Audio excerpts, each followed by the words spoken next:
북한이 국제기구에 위성 발사 계획을 통보한 것으로 알려졌습니다. 네, 사실상 장거리 미사일 발사를 예고한 셈인데 국제사회 새로운 제재 논의를 부를 것으로 보입니다. 김동욱 기자입니다. 북한이 국제기구에 위성 발사 계획을 통보한 것으로 알려졌습니다. 교도통신 등 외신에 따르면 북한이 국제전기통신연합 ITU에 위성 발사 계획을 통보했습니다. 북한은 또 다른 국제기구인 국제해사기구 IMO에는 이달 8일부터 25일 사이에 위성을 발사할 계획이라고 구체적인 일시를 통보했습니다.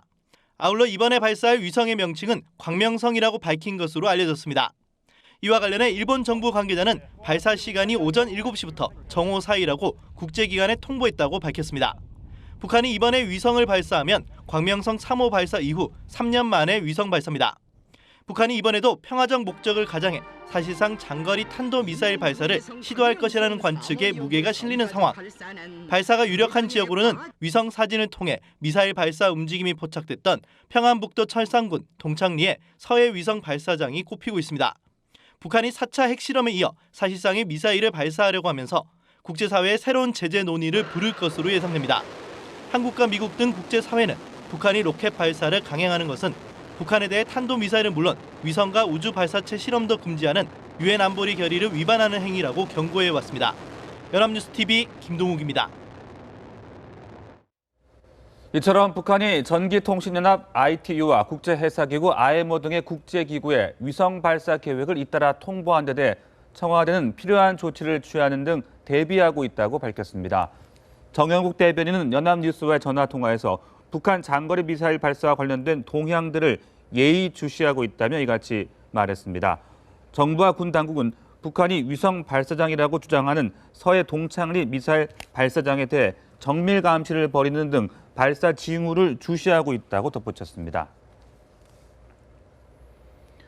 북한이 인공위성을 발사하겠다는 계획을 국제기구에 통보하자 미국 정부는 즉각 유엔 안전보장이사회 결의를 위반한 무책임한 도발이라고 비판했습니다. 네, 국제사회가 대북 제재 강력히 동참할 것을 촉구하는 목소리도 이어졌습니다. 워싱턴에서 김범현 특파원입니다. 유엔 안전보장이사회는 지난 2006년 1695호 결의를 포함한 이딴 결의를 통해 북한의 모든 발사체를 금지하고 있습니다. 탄도미사일은 물론 관련 기술을 활용한 인공위성이나 우주 로켓도 금지 대상입니다.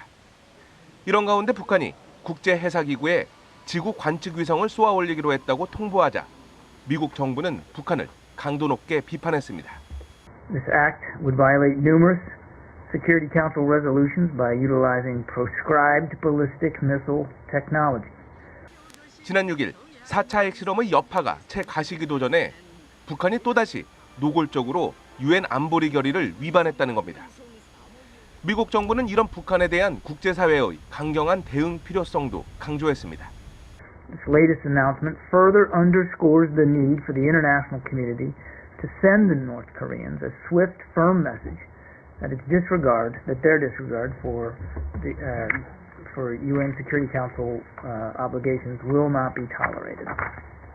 또 데니얼 러셀 미 국무부 동아태 담당 차관보는 불안정한 행위를 일삼는 북한의 지도자들이 대가를 치르도록 국제사회가 추가 대북 제재 등으로 대응해야 한다고 밝혔습니다.